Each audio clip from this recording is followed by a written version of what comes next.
Hello guys and welcome to TSL 547, Applied Sociolinguistic. Today we'll be looking at Chapter 5, the National Languages and Language Planning. I am Muhammad Indra Hafizuddin and I'll be your presenter for today. Let's move to our example 1. We have Ronaldo de Cautla Rosa, who is a highly educated Paraguayan and lives in Asunción, the capital city. He has spent many years fighting to develop the Guarani language, which is the indigenous language amongst Paraguayans. However, the Upper Paraguayans have always seen Spanish as the language of culture, education, and civilization. And in the past, they see this language of Guarani as for the ill-bred, and the uneducated. But if you look at it, the Guarani language is very intricate linguistically. It's very rich because it has 14 indicative tenses and extensive vocabulary, the only language that adequately expresses Paraguayan national identity. And as a result of La Rosa and others, Guarani is now a language most Paraguayans are proud of. Paraguay is the only Latin American country that has their own distinct national language, which is Guarani. It is the indigenous American Indian language spoken by 90% of the population, and it has coexisted with the Spanish language for 300 years, with the language spoken no more than 60% of the population. The Paraguayans does recognize the Spanish language as a useful language, but the true national language for them is still Guarani. So with the Paraguayans, it provides a clear case of stable broad digloxia. As you can see, Spanish is seen as high variety or H variety, and Guarani is seen as low variety. For Spanish, it is used in formal contexts and most of the education as well as for legal business. But for the Guarani, it's the language of solidarity, the language of love, and the language of humor and poetry. Now, as I mentioned before, the Guarani language have 14 indicative tenses. So, what is indicative tenses? Indicative tenses is when the speaker is sure that something is the case, it is the fact, it is within a grammatical mood, and it is to make a factual statements, ask questions, or express opinions as if they were facts. Example is, I saw something that annoyed me. And within the Spanish language, or within the Guarani language, they have multiple indicative tenses that describe or indicate a fact or opinion based on the intent of the speaker. Let's look at the Spanish language. Hablo is speak. Yo hablo is I speak. And if you speak, it's tu hablas. So just imagine how many indicative tenses you have at your disposal when you're speaking in the Guarani language. Now let's take a look at example 2 on page 106. Vanuatu is a multilingual Pacific republic with about 80 islands with population of around 200,000. It declared independence from a joint British and French colonial administration in the 1980s, and it's unique because it adopted a non-European language, a former pidgin, named Bislama as the sole national language. So Bislama is an English lexified Creole. It originated from Melanesian plantation pidgin and is actually an invaluable lingua franca in Vanuatu. And politically, it's acceptable as the national language. So let's take a look at the national language and the official language. In sociolinguistic, the difference between national and official language is made by affective referential dimension, or more precisely, the ideological instrumental dimension. So the affective referential dimension refers to the feeling towards the language itself, and the ideological instrumental dimension is the idea of how important the language is. Let's take a look at the difference between national language and official language. National language is the language of a political, cultural, and social unit. It is developed and used as a symbol of national unity, and it functions as identifying a nation and unites its people. Whereas the official language is simply a language which may be used for government business and function as primarily as utilitarian rather than symbolic. It is almost as opposite to the national language. And it is possible, however, to have one language serve both function, unlike Malaysian, which we have our national language, which is Malay, and we have our official language, which is also Malay and English at the same time. Unsurprisingly, the government does not always recognize these two distinctions. The term national and official are usually used for political ends. In 1992, however, Paraguay obtained two official languages and one national language, with Guarani and Spanish as the official language, and Guarani becoming the national language. This same pattern is seen with multilingual countries such as Tanzania, Vanuatu, and even Malaysia. In these multilingual countries, the government would often select a particular language as the national language for political reasons. This declaration may be a step to assert nationhood to a newly independent or established nation. So when the national language is unable to fulfill all internal and external functions of the government business, it is necessary to identify one or more official language. The identification of official language may also be necessary when the choice of national language is problematic. Official status and minority language. English is an official language in many countries throughout the world, but interestingly enough, it is not legally an official language of England, USA, or New Zealand. They just view it as unnecessary to legislate English because it's being used by the majority. So let's take a look at example 3 on page 109. So Dunmihaka is one of a number of Maori activists who have campaigned for many years for Maori rights. So he's someone who is articulate, he's stimulating, and he's also an abrasive public speaker. He has often ended up in court on charges for breaching the peace as well. So there in the court, he insisted on addressing the court in Maori, which is a language that is until 1987 was not recognized by the New Zealand courts. But now he has the rights to address the court in Maori, and the court will provide a person to translate his words into English. So based on the example of example 3, Maori, which is a minority language, have been given an official status from the government itself. And when a language has been given the status of official language by the government, that is when it has the official status, elevating the language itself. And many minorities would like to have their language to gain the official status, but due to the cost of services, legal representation, and even education, it's expensive to have, and it seems unlikely that the minority would be able to earn the status easily. What price a national language? When a country is developed, the single national language is deemed to be a symbol of unity for the nation itself. The term one nation, one language is a popular and effective slogan to advocate this. Before the 1500, there are a few languages that is a national language, but it exponentially increased by the 20th century. So the national language not only symbolizes unity, but could also be a lingua franca for the nation, effectively smoothing out the communication between different states within a country.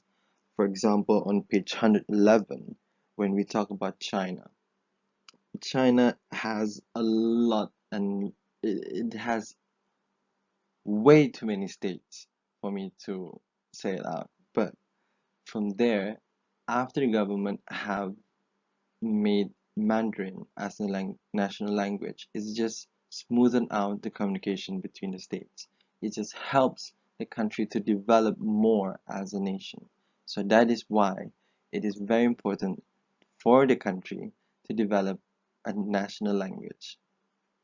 So we know that a national language can carry so many meaning. It could be a symbol, but it can also serve a purpose, such as being a lingua franca. And in a multilingual country, the political power comes to play when choosing their national language. An example would be the Philippines, who chose Filipino, a language closely resembling Tagalog, which was widely used by a certain ethnic group who holds political and economic advantages. And the least I could say that it was not widely accepted at first. It was mostly people not feeling comfortable using other people's language as their own national language. And it somehow created a bridge that is hard for the people to accept it as their own language. And in contrast to that, the Indonesian, they developed and standardized a variety of Malay used as a trade language within Indonesia, and instead of using the Javanese language, which is the political and the social elite at the time. So it just helps the people to accept the language more when it does not have any connotation to any ethnic group, to any social status whatsoever. And let's go to the second part of our chapter, planning for a national official language. So, when planning for an official national language or national official language, we mostly look at the form, functions, and attitudes. And what this means is that form is the form of the variety of the language itself, and functions is the functions it serves, as well as the attitude, which is the attitudes that people hold towards it. Alright, on page 112, we can see table 5.1, which is the steps in language planning. Generally, there are four interrelated steps. There is selection, codification, elaboration, and securing its acceptance. On the table itself, we can see that form, for the social form, it is the selection, and for the function and attitudes, the social aspect is acceptance, whilst linguistically, the form is codification, and the function and attitudes is the elaboration. Let's take a look at the first step, selection. So selection is when you are choosing the variety or code to be developed, and the code and variety comes from the language available within the country itself. After the code has been chosen or the variety has been chosen, then we move on to codification. It is when you standardize it structurally or linguistic features is standardized. And this kind of linguistic process is known as corpus planning. After corpus planning, we go to elaboration, which is extending its function for use in new domains, not just in official domains or informal domains. We can go to other domains, and this involves developing the necessary linguistic resources for handling new concepts and contexts. And last but not least is securing its acceptance. So the status of a new variety is important, and so the people's attitude towards the variety being developed must be considered. Steps may be needed to enhance its prestige, for instance, and to encourage people to develop pride in the language or loyalty towards it. This is known as status planning or prestige planning. Let's take a look at the linguist's role in language planning. On page 151, we can see example 7, lexicographer, a writer of dictionaries, a Hamlet drudge. So language academics have existed for centuries, and mostly it is true that individuals have often had an enormous influence or enormous help on language planning, especially on the standardization or codification of a particular variety. And it is very important that we see these days It is mostly handled by committees, commissions, or academies, and moreover, the focus of the language planning activity has altered from the promotion of national and official language into trying to establish the economy to include concerns for minority and endangered language. Codification of orthography. The government is often involved with spelling reformation. However, the spelling reformation do take into consideration if the country is of a multilingual country, such as the name of places or certain words.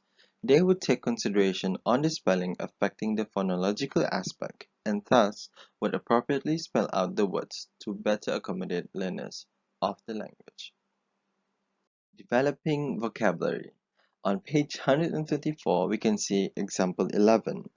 The Academy of the Hebrew Language in Israel has tried to select indigenous words where possible, but widespread usage has led them to accept lipstick and pajama.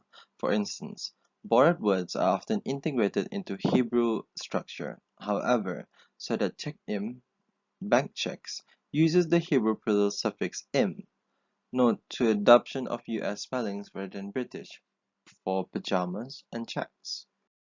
Once the language has been chosen, it is sometimes elaborated to further reach other domain.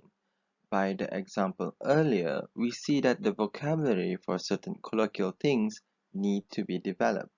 The vocabulary could be borrowed from English, it could be an equivalent word which is perhaps not well known or with a slightly different meaning, which could be adapted into the new national language, or a word newly created from the country's own resource.